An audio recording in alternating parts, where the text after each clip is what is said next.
आलोक जी, भोपाल का जो पहचान है भोपाल के बड़े तालाब से है। इस तालाब का कितना पुराना इतिहास है? सुनते हैं कि राजा भोज ने बनाया था, और क्या कुछ इससे जुड़ा हुआ है?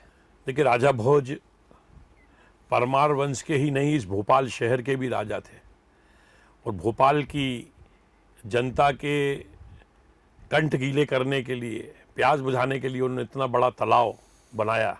आज 2020 तक वो काम आ रहा है, आने वाले समय में वो काम आएगा। हमको जो जानकारी मिली है कि भोपाल के बड़े तालाब में एक वैदिक नगर बसा हुआ है। उस वैदिक नगर की भी मेरी मांग है कि उसकी खोज होना चाहिए।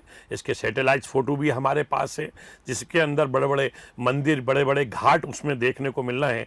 मुझे लगता है कि अगर इसकी खोज मध्य प्रदेश की शिवराज सिंह चौहान जी की सरकार करती है तो एक बड़ी उपलब्धि, आने वाली पीढ़ी को भोपाल के इतिहास के बारे में हम लोग एक बड़ी जानकारी देने में सफल होंगे।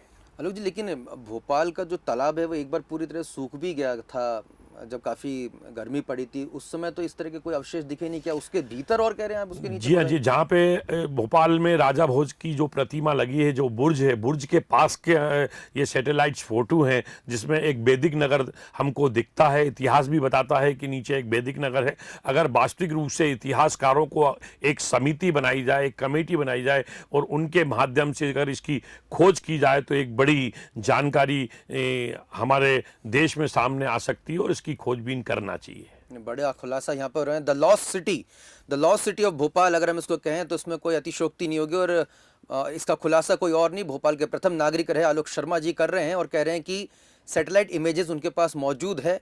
और दर्शकों, ये अपने आप में एक बड़ा खुलासा होगा, क्योंकि अब तक हम भोपाल के जब भी हम जिक्र करते हैं तो उसे बड़े ऐतिहासिक दृष्टि से अभी तक नहीं देखा जा रहा है।